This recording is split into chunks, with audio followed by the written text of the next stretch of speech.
ہجرت سے پہلے کفار مکہ نے مسلمانوں پر کیسے کیسے ظلم و ستم کے پہاڑ توڑے، اور جب مسلمانوں نے ہجرت شروع کی تو ان کے خلاف کیسی کیسی کارروائیاں کی جن کی بنا پر وہ مستحق ہو چکے تھے کہ ان کے اموال ضبط کر لیے جائیں۔ مگر اب بھی ان کی حماقت کا سلسلہ بند نہ ہوا اور وہ اپنی ستمرانیوں سے باز نہ آئے، بلکہ یہ دیکھ کر ان کا جوش غضب اور بھڑک اٹھا کہ مسلمان ان کی گرفت سے چھوٹ نکلے ہیں اور انہیں مدینے میں ایک پرامن جائے قرار مل گئی ہے۔ چنانچہ انہوں نے عبداللہ بن ابی کو، جو ابھی تک کھلم کھلا مشرک تھا، اس کی اس حیثیت کی بنا پر ایک دھمکی آمیز خط لکھا کہ وہ انصار کا سردار ہے، کیونکہ انصار اس کی سربراہی پر متفق ہو چکے تھے، اور اگر اسی دوران رسول اللہ صلی اللہ علیہ وسلم کی تشریف آوری نہ ہوتی تو اس کو اپنا بادشاہ بھی بنا لیے ہوتے۔ مشرکین نے اپنے اس خط میں عبداللہ بن ابی اور اس کے مشرک رفقا کو مخاطب کرتے ہوئے دو ٹوک لفظوں میں لکھا: آپ لوگوں نے ہمارے صاحب کو پناہ دے رکھی ہے، اس لیے ہم اللہ کی قسم کھا کر کہتے ہیں کہ یا تو آپ لوگ اس سے لڑائی کیجئے یا اسے نکال دیجئے، یا پھر ہم اپنی پوری جمعیت کے ساتھ آپ لوگوں پر یورش کر کے آپ کے سارے مردان جنگی کو قتل کر دیں گے اور آپ کی عورتوں کی حرمت پامال کر ڈالیں گے۔ اس خط کے پہنچتے ہی عبداللہ بن ابی مکے کے اپنے ان مشرک بھائیوں کے حکم کی تعمیل کے لیے اٹھ پڑا، اس لیے کہ وہ پہلے ہی نبی صلی اللہ علیہ وسلم کے خلاف رنج اور کینہ لیے بیٹھا تھا، کیونکہ اس کے ذہن میں یہ بات بیٹھی ہوئی تھی کہ آپ علیہ السلام ہی نے اس سے بادشاہت چھینی ہے۔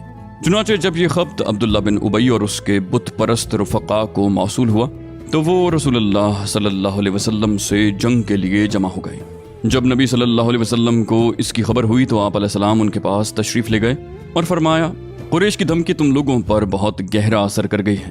تم خود اپنے آپ کو جتنا نقصان پہنچا دینا چاہتے ہو، قریش اس سے زیادہ تم کو نقصان نہیں پہنچا سکتے۔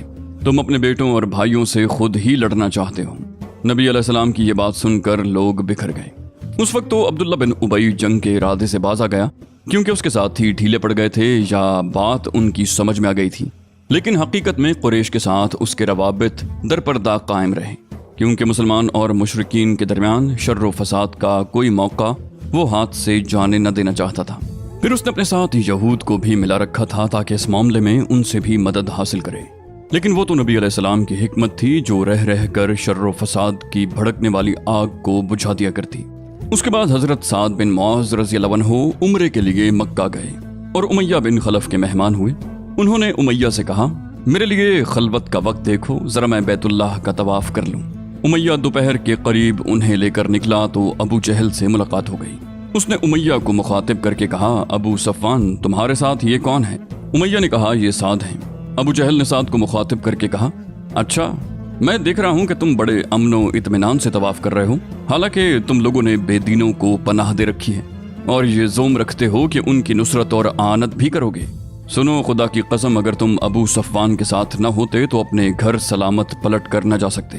اس پر سعد رضی اللہ عنہ نے بآواز بلند کہا: سن، خدا کی قسم، اگر تو نے مجھ کو اس سے روکا تو میں تجھے ایسی چیز سے روک دوں گا جو تجھ پر اس سے بھی زیادہ گراں ہوگی، یعنی اہل مدینہ کے پاس سے گزرنے والا تیرا تجارتی راستہ۔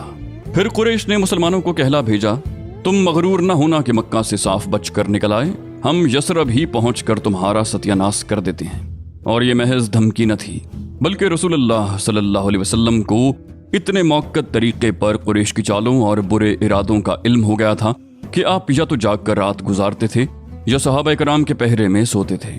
چنانچہ صحیح بخاری اور مسلم میں حضرت عائشہ رضی اللہ عنہا سے مروی ہے کہ مدینہ آنے کے بعد ایک رات رسول اللہ صلی اللہ علیہ وسلم جاگ رہے تھے کہ فرمایا: کاش آج رات میرے صحابہ میں سے کوئی صالح آدمی میرے یہاں پہرا دیتا۔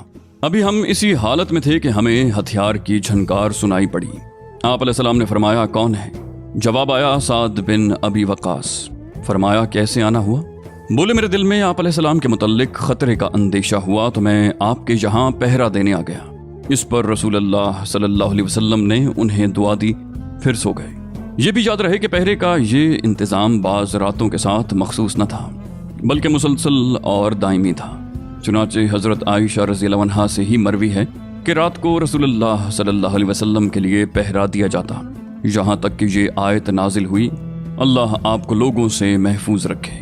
تب رسول اللہ صلی اللہ علیہ وسلم نے قبے سے سر نکالا اور فرمایا: لوگو واپس جاؤ، اللہ عز و جل نے مجھے محفوظ کر دیا ہے۔ پھر یہ خطرہ صرف رسول اللہ صلی اللہ علیہ وسلم کی ذات تک محدود نہ تھا، बल्कि सारे ही मुसलमानों को लाहक था। चुनाचे उबई बिन काब रज़ी अल्लाह अन्हु से मरवी है कि जब रसूलुल्लाह सल्लल्लाहु अलैहि वसल्लम और आप अलैहिस्सलाम के रफ़क़ा मदीना तशरीफ़ लाए और अंसार ने उन्हें अपने यहाँ पनाह दी तो सारा अरब उनके खिलाफ मुत्तहिद हो गया। चुनाचे ये लोग न हथियार के बगैर रात गुजारते थे और न हथियार के बगैर सुबह करते थे। इन पुरखतर हालात में जो मदीना में मुसलमानों के वजूद के लिए चैलेंज बने हुए थे और जिनसे अयां था कि कुरैश किसी तरह होश के नाखून लेने और अपने तमर्रुद से बाज आने के लिए तैयार नहीं, अल्लाह ताला ने मुसलमानों को जंग की इजाज़त फरमा दी, लेकिन इसे फ़र्ज करार नहीं दिया। इस मौके पर अल्लाह ताला का जो इरशाद नाजिल हुआ वो ये था, इरशाद बारी ताला है, जिन लोगों से जंग की जा रही है उन्हें भी जंग की इजाज़त दी गई क्योंकि वो मजलूम हैं और यकीनन अल्लाह उनकी मदद पर कादिर है। फिर इस आयत के ज़िमन में मज़ीद चंद आयतें नाजिल हुई जिनमें बताया गया कि ये इजाज़त महज जंग बराए जंग के तौर पर नहीं है, बल्कि इससे मकसूद बातिल के खात्मे और अल्लाह के शायर का क़याम है। चुनाचे आगे चलकर इरशाद हुआ, जिन्हें हम अगर ज़मीन में इक़्तिदार सौंप दें तो वो नमाज कायम करेंगे, ज़कात अदा करेंगे, भलाई का हुक्म देंगे और बुराई से रोकेंगे। सही बात जिसे कबूल करने के सिवा चारे कार नहीं यही है कि ये इजाज़त हिजरत के बाद मदीने में नाजिल हुई थी, मक्के में नाजिल नहीं हुई थी। अलबत्ता वक्त नुज़ूल का कतई तायुन मुश्किल है। जंग की इजाज़त तो नाजिल हो गई, लेकिन जिन हालात में नाजिल हुई वो चूंकि महज कुरैश की कुव्वत और तमर्रुद का नतीजा थे, इसलिए हिकमत का तकाजा ये था कि मुसलमान अपने तसल्लुत का दायरा कुरैश की उस तिजारती शाहरा तक फैला दें जो मक्के से शाम तक आती जाती है। इसीलिए रसूलुल्लाह सल्लल्लाहु अलैहि वसल्लम ने तसल्लुत के इस फैलाव के लिए दो मंसूबे इख्तियार किए। नंबर 1, जो कबाइल उस शाहरा के इर्द गिर्द या उस शाहरा से मदीने तक के दरमियानी इलाके में आबाद थे, उनके साथ हल्फ, दोस्ती और ताउन और जंग न करने का मुआहिदा। दूसरा मंसूबा उस शाहरा पर गश्ती दस्ते भेजना। पहले मंसूबे के ज़िम्न में ये वाक़या काबिल ज़िक्र है कि पिछले सफ़हात में यहूद के साथ किए गए जिस मुआहिदे की तफसील गुजर चुकी है, आप अलैहिस्सलाम ने अस्करी मुहिम शुरू करने से पहले उसी तरह की दोस्ती और ताउन और अदम जंग का एक मुआहिदा कबीला जुहैना के साथ भी किया। उनकी आबादी मदीने से 3 मरहले पर 45 या 50 मील के फासले पर वाक़ थी। इसके अलावा तलाइया गर्दी के दौरान भी आप अलैहिस्सलाम ने मुतअद्दिद मुआहिदे किए जिनका जिक्र आगे आएगा। दूसरा मंसूबा सराया और गज़वात से ताल्लुक़ रखता है। जंग की इजाज़त नाजिल होने के बाद इन दोनों मंसूबों के नफाज के लिए मुसलमानों की अस्करी मुहिम्मात का सिलसिला अमलन शुरू हो गया। तलाइया गर्दी की शक्ल में फ़ौजी दस्ते गश्त करने लगे। इसका मकसूद वही था जिसकी तरफ इशारा किया जा चुका है कि मदीने के गिरदो पेश के रास्तों पर उमूमन और मक्के के रास्तों पर खुसूसन नज़र रखी जाए और उसके अहवाल का पता लगाया जाता रहे, और साथ ही उन रास्तों पर वाक़े कबाइल से मुआहिदे किए जाएं और यसरब के मुशरिकीन और यहूद और आसपास के बद्दुओं को ये एहसास दिलाया जाए कि मुसलमान ताकतवर हैं और अब उन्हें अपनी पुरानी कमज़ोरी से निजात मिल चुकी है। नीज़ कुरैश को उनके बेजा तैश के ख़तरनाक नतीजे से डराया जाए ताकि जिस हिमाकत की दलदल में वो अब तक धंसे चले जा रहे हैं उससे निकल कर होश के नाखुन लें और अपने इक़्तिसाद और असबाब मईशत को ख़तरे में देख कर सुलह की तरफ माइल हो जाएं और मुसलमानों के घरों में घुस कर उनके खात्मे के जो अज़ाइम रखते हैं और अल्लाह की राह में जो रुकावटें खड़ी कर रहे हैं और मक्के के कमज़ोर मुसलमानों पर जो जुल्म सितम ढा रहे हैं उन सब से बाज आ जाएं और मुसलमान जज़ीरतुल अरब में अल्लाह का पैगाम पहुँचाने के लिए आज़ाद हो जाएं। इन सराया और गज़वात के मुख्तसर अहवाल कुछ यूँ हैं। रमज़ान 1 हिजरी बमुताबिक मार्च 623 ईस्वी रसूलुल्लाह सल्लल्लाहु अलैहि वसल्लम ने हज़रत हमज़ा बिन अब्दुल मुत्तलिब रज़ियल्लाहु अन्हु को इस सरिया का अमीर बनाया और 30 महाजरीन को उनके ज़ेर कमान शाम से आने वाले एक कुरैशी काफ़िले का पता लगाने के लिए फरमाया। उस काफ़िले में 300 आदमी थे जिनमें अबू जहल भी था। मुसलमान आयस के अतराफ में साहिल समंदर के पास पहुंचे तो काफिले का सामना हो गया और फरीकैन जंग के लिए सफारा हो गए, लेकिन कबीला जुहैना के सरदार मुजद्दी बिन अम्र ने जो फरीकैन का हलीफ था दौड़ धूप करके जंग न होने दी। हजरत हमजा रज़ियल्लाहु अन्हु का ये झंडा पहला झंडा था जिसे रसूलुल्लाह सल्लल्लाहु अलैहि वसल्लम ने अपने दस्ते मुबारक से बांधा। उसका रंग सफ़ेद था और उसके अलंबरदार हजरत अबू मुरसद कनाज थे। सरिया राबिग शवाल 1 हिजरी अप्रैल 623 ईस्वी रसूलुल्लाह सल्लल्लाहु अलैहि वसल्लम ने हजरत उबैदा बिन हारिस को महाजरीन के 60 सवारों का रिसाला देकर रवाना फरमाया। राबिग की वादी में अबू सुफियान से सामना हुआ। उसके साथ 200 आदमी थे। फरीकैन ने एक दूसरे पर तीर चलाए लेकिन उससे आगे कोई जंग न हुई। इस सरिये में मक्की लश्कर के 2 आदमी मुसलमानों से आ मिले। एक हजरत मिक़दाद बिन अम्र अल बहरानी और दूसरे उतबा बिन गज़वान। ये दोनों मुसलमान थे और कुफार के साथ निकले ही इस मकसद से थे कि इस तरह मुसलमानों से जा मिलेंगे। हजरत अबू उबैदा रज़ियल्लाहु अन्हु का अलम सफ़ेद था और अलमबरदार हजरत मुसत्तह बिन असासा बिन मुत्तलिब बिन अब्द मनाफ थे। सरिया खर्रार ज़िक़ाद 1 हिजरी मई 623 ईस्वी। रसूलुल्लाह सल्लल्लाहु अलैहि वसल्लम ने इस सरिये का अमीर हजरत साद बिन अबी वक्कास को मुकर्रर फरमाया। उन्हें 20 आदमियों की कमान देकर कुरैश के एक काफिले का पता लगाने के लिए रवाना फरमाया और ये ताकीद फरमा दी कि खर्रार से आगे न बढ़ें। ये लोग पैदल रवाना हुए, रात को सफ़र करते और दिन में छुपे रहते। 5वें रोज़ सुबह खर्रार पहुंचे तो मालूम हुआ कि काफिला एक दिन पहले जा चुका है। इस सरिये का अलम सफ़ेद था और अलमबरदार हजरत मिक़दाद बिन अम्र थे। ग़ज़वा-ए अबवा या वद्दान, सफ़र 2 हिजरी अगस्त 623 ईस्वी। इस मुहिम में 70 महाजरीन के हमरा रसूलुल्लाह सल्लल्लाहु अलैहि वसल्लम बनफ्स नफीस तशरीफ़ ले गए थे और मदीने में हजरत साद बिन उबादा को अपना कायम मकाम मुकर्रर फरमा दिया था। मुहिम का मकसद कुरैश के एक काफिले की राह रोकना था। आप अलैहिस्सलाम वद्दान तक पहुंचे लेकिन कोई मामला पेश न आया।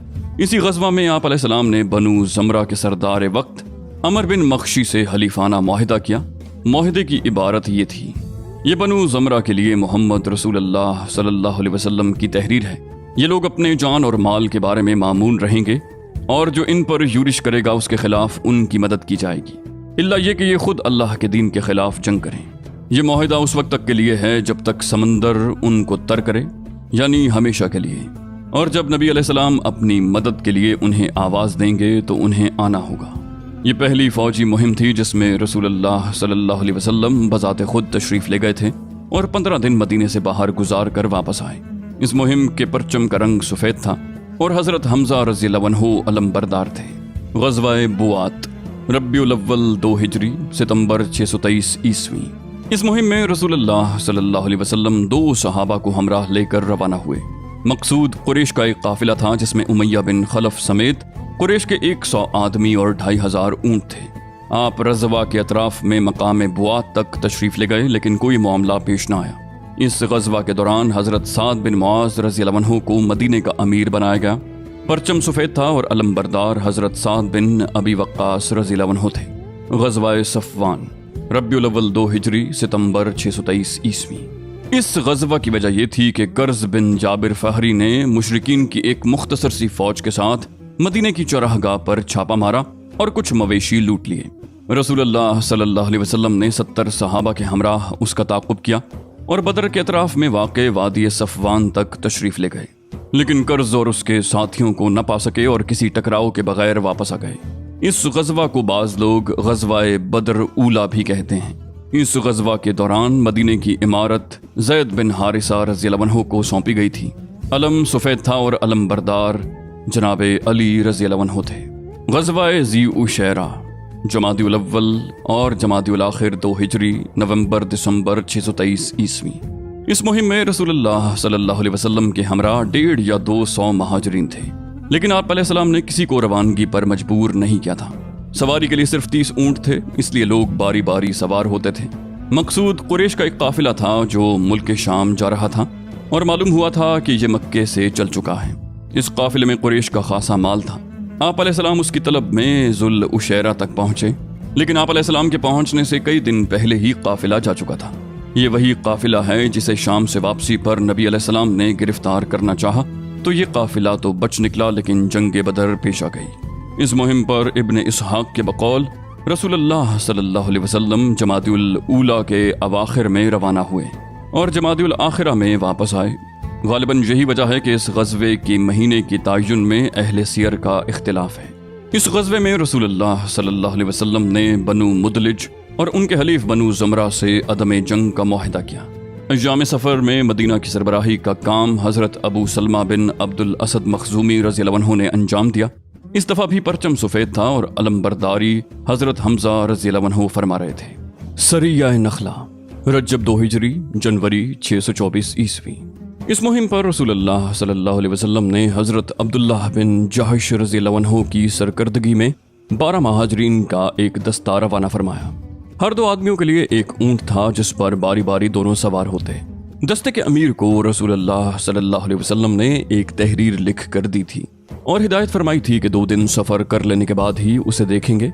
चुनाचे 2 दिन के बाद हजरत अब्दुल्लाह ने तहरीर देखी तो उसमें ये दर्ज था, जब तुम मेरी ये तहरीर देखोगे तो आगे बढ़ते जाओ यहाँ तक कि मक्का और ताइफ के दरमियान नखला में उतरो और वहाँ कुरैश के एक काफिले की घात में लग जाओ और हमारे लिए उसकी खबरों का पता लगाओ। उन्होंने समावतात कहा और अपने रुफका को उसकी इत्तला देते हुए ये फरमाया कि मैं किसी पर जबर नहीं करता।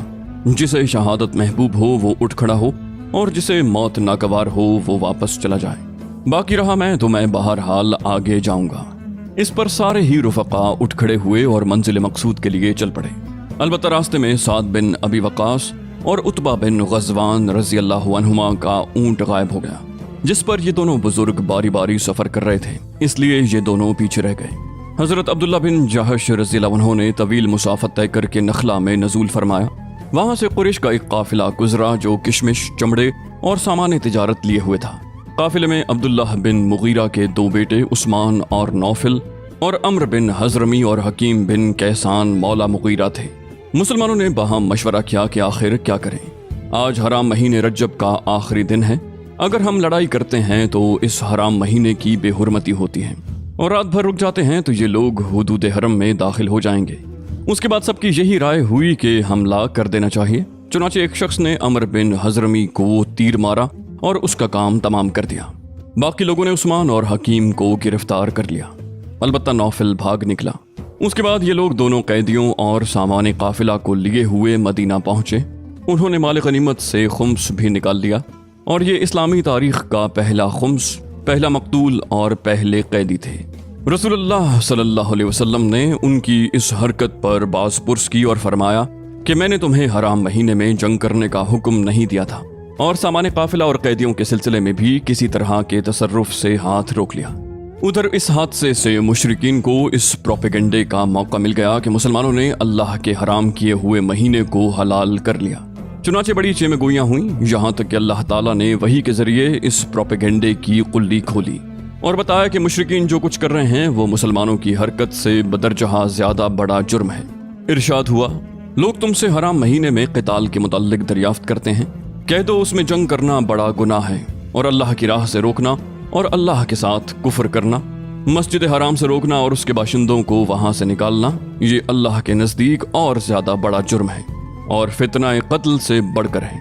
इस वही ने सराहत कर दी कि लड़ने वाले मुसलमानों की सीरत के बारे में मुशरिकीन ने जो शोर बरपा कर रखा है उसकी कोई गुंजाइश नहीं, क्योंकि कुरैश इस्लाम के खिलाफ लड़ाई में और मुसलमानों पर जुल्म और सितम रानी में सारी ही हुर्मतें पामाल कर चुके हैं। क्या जब हिजरत करने वाले मुसलमानों का माल छीना गया और पैगंबर को कत्ल करने का फैसला किया गया तो ये वाकया शहर हराम मक्का से बाहर कहीं और का था? फिर क्या वजह है कि अब उन हरमात का तकद्दुस अचानक पलट आया और उनका चाक करना बाइस नंगो आर हो गया? यकीनन मुशरिकीन ने प्रोपेगेंडे का जो तूफान बर्पा कर रखा है वो खुली हुई बेहयाई और सरीह बेशर्मी पर मबनी है। उसके बाद रसूलुल्लाह सल्लल्लाहु अलैहि वसल्लम ने दोनों कैदियों को आज़ाद कर दिया और मकतूल के औलिया को उसका खून बहा अदा किया। ये हैं जंग बदर से पहले के सरिये और गज़वे। इनमें से किसी में भी लूट मार और कत्ल गारत गरी की नौबत नहीं आई जब तक कि मुशरिकीन ने कर्ज बिन जाबिर फहरी की क़यादत में ऐसा नहीं किया। इसलिए इसकी इब्तिदा भी मुशरिकीन ही की जानिब से हुई, जबकि इससे पहले भी वो तरह तरह की सितमरानियों का इर्तिकाब कर चुके थे। इधर सरिया अब्दुल्लाह बिन जहश के वाक़यात के बाद मुशरिकीन का खौफ हकीकत बन गया और उनके सामने एक वाकई खतरा मुजस्सम होकर आ गया। उन्हें जिस फंदे में फंसने का अंदेशा था उसमें अब वो वाकई फंस चुके थे। उन्हें मालूम हो गया कि मदीने की क़यादत इंतहाई बेदार मगज है और उनकी एक एक तिजारती नकलो हरकत पर नजर रखती है। मुसलमान चाहें तो 300 मील का रास्ता तय करके उनके इलाके के अंदर उन्हें मार काट सकते हैं, कैद कर सकते हैं, माल लूट सकते हैं और उन सब के बाद सही सालिम वापस भी जा सकते हैं। मुशरिकीन की समझ में आ गया कि उनकी शामी तिजारत अब मुस्तकिल खतरे की जद में है, लेकिन इन सब के बावजूद अपनी हिमाकत से बाज आने और जुहैना और बनु ज़मरा की तरह सुलह सफाई की राह इख्तियार करने की बजाय अपने जज्बा गैज़ व गज़ब और जोशे बुग़्ज़ व अदावत में कुछ और आगे बढ़ गए और उनके सनादीद व अकाबिर ने अपनी इस धमकी को अमली जामा पहनाने का फैसला कर लिया کہ مسلمانوں کے گھروں میں گھس کر ان کا صفایا کر دیا جائے۔ چنانچہ یہی طیش تھا جو انہیں میدان بدر تک لے آیا۔ باقی رہے مسلمان تو اللہ تعالیٰ نے حضرت عبداللہ بن جہش رضی اللہ عنہ کے سریہ کے بعد شعبان 2 ہجری میں ان پر جنگ فرض قرار دی تھی، اور اس سلسلے میں کئی واضح آیات نازل فرمائیں۔ ارشاد باری تعالیٰ ہے، اللہ کی راہ میں ان سے جنگ کرو جو تم سے جنگ کرتے ہیں، اور حد سے آگے نہ بڑھو، یقیناً اللہ حد سے آگے بڑھنے والوں کو پسند نہیں کرتا۔ اور انہیں جہاں پاؤ قتل کرو، اور جہاں سے انہوں نے تمہیں نکالا ہے وہاں سے تم بھی انہیں نکال دو، اور فتنہ قتل سے زیادہ سخت ہے۔ اور ان سے مسجد حرام کے پاس قتال نہ کرو یہاں تک کہ وہ تم سے مسجد حرام میں قتال کریں، بس اگر وہ وہاں قتال کریں تو تم وہاں بھی انہیں قتل کرو۔ کافروں کی جزا ایسی ہی ہے، بس اگر وہ باز آ جائیں تو بے شک اللہ غفور و رحیم ہے۔ اور ان سے لڑائی کرو یہاں تک کہ فتنہ نہ رہے اور دین اللہ کے لیے ہو جائے، بس اگر وہ باز آ جائیں تو کوئی تعدی نہیں ہے مگر ظالموں ہی پر۔ اس کے جلد ہی بعد دوسری نوع کی آیات نازل ہوئیں جن میں جنگ کا طریقہ بتایا گیا اور اس کی ترغیب دی گئی، اور بعض احکامات بھی بیان کیے گئے۔ چنانچہ ارشاد ہے، بس جب تم لوگ کفر کرنے والوں سے ٹکراؤ تو گردنیں مارو، یہاں تک کہ جب انہیں اچھی طرح کچل لو تو جکڑ کر باندھو، اس کے بعد یا تو احسان کرو یا فدیہ لو، یہاں تک کہ لڑائی اپنے ہتھیار رکھ دے۔ یہ ہے تمہارا کام، اور اگر اللہ چاہتا تو خود ہی ان سے انتقام لے لیتا، لیکن وہ چاہتا ہے کہ تم میں سے بعض کو بعض کے ذریعے آزمائے۔ اور جو لوگ اللہ کی راہ میں قتل کیے جائیں، اللہ ان کے اعمال کو ہرگز رائیگاں نہ کرے، اللہ ان کی رہنمائی کرے گا اور ان کا حال درست کرے گا، اور ان کو جنت میں داخل کرے گا جس سے ان کو واقف کرا چکا ہے۔ اے اہل ایمان، اگر تم نے اللہ کی مدد کی تو اللہ تعالیٰ تمہاری مدد کرے گا اور تمہارے قدم ثابت قدم رکھے گا۔ اس کے بعد اللہ تعالیٰ نے ان لوگوں کی مذمت فرمائی جن کے دل جنگ کا حکم سن کر کانپنے اور دھڑکنے لگے تھے۔ فرمایا، تو جب کوئی محکم صورت نازل کی جاتی ہے اور اس میں قتال کا ذکر ہوتا ہے تو تم دیکھتے ہو کہ جن لوگوں کے دلوں میں بیماری ہے وہ تمہاری طرف اس طرح دیکھتے ہیں جیسے وہ شخص دیکھتا ہے جس پر موت کی غشی طاری ہو رہی ہو۔ حقیقت یہ ہے کہ جنگ کی فرضیت اور ترغیب اور اس کی تیاری کا حکم حالات کے تقاضے کے عین مطابق تھا، حتیٰ کہ اگر حالات پر گہری نظر رکھنے والا کوئی کمانڈر ہوتا تو وہ بھی اپنی فوج کو ہر طرح کے ہنگامی حالات کا فوری مقابلہ کرنے کے لیے تیار رہنے کا حکم دیتا۔ لہٰذا وہ پروردگار برتر کیوں نہ ایسا حکم دیتا جو ہر کھلی اور ڈھکی بات سے واقف ہے۔ حقیقت یہ ہے کہ حالات حق و باطل کے درمیان ایک خونریز اور فیصلہ کن مارکے کا تقاضا کر رہے تھے، خصوصاً سریہ عبداللہ بن جہش کے بعد، جو کہ مشرکین کی غیرت و حمیت پر ایک سنگین ضرب تھی اور جس نے انہیں کباب سیخ بنا رکھا تھا۔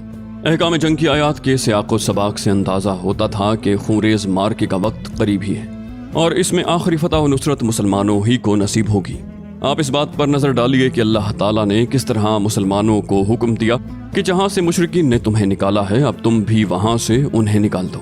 پھر کس طرح اس نے قیدیوں کو باندھنے اور مخالفین کو کچل کر سلسلہ جنگ کو خاتمے تک پہنچانے کی ہدایت دی، جو ایک غالب اور فاتح فوج سے تعلق رکھتی ہے۔ یہ اشارہ تھا کہ آخری غلبہ مسلمانوں ہی کو نصیب ہوگا، لیکن یہ بات پردوں اور اشاروں میں بتائی گئی تاکہ جو شخص جہاد فی سبیل اللہ کے لیے جتنی گرم جوشی رکھتا ہے اس کا عملی مظاہرہ بھی کر سکے۔ پھر انہی دنوں شعبان 2 ہجری فروری 624 عیسوی میں اللہ تعالیٰ نے حکم دیا کہ قبلہ بیت المقدس کی بجائے خانہ کعبہ کو بنایا جائے اور نماز میں اسی طرف رخ پھیرا جائے۔ اس کا فائدہ یہ ہوا کہ کمزور اور منافق یہود جو مسلمانوں کی صف میں محض اضطراب اور انتشار پھیلانے کے لیے داخل ہو گئے تھے، کھل کر سامنے آ گئے اور مسلمانوں سے علیحدہ ہو کر اپنی اصل حالت پر واپس چلے گئے، اور اس طرح مسلمانوں کی صفیں بہت سے غداروں اور خیانت کوشوں سے پاک ہو گئیں۔ تحویل قبلہ میں اس طرف بھی ایک لطیف اشارہ تھا کہ اب ایک نیا دور شروع ہو رہا ہے جو اس قبلے پر مسلمانوں کے قبضے سے پہلے ختم نہ ہوگا، کیونکہ یہ بڑی عجیب بات ہوگی کہ کسی قوم کا قبلہ اس کے دشمنوں کے قبضے میں ہو، اور اگر ہے تو پھر ضروری ہے کہ کسی نہ کسی دن اسے آزاد کرایا جائے۔ ان احکام اور اشاروں کے بعد مسلمانوں کی نشاط میں مزید اضافہ ہو گیا اور ان کے جہاد فی سبیل اللہ کے جذبات اور دشمن سے فیصلہ کن ٹکر لینے کی آرزو کچھ اور بڑھ گئی۔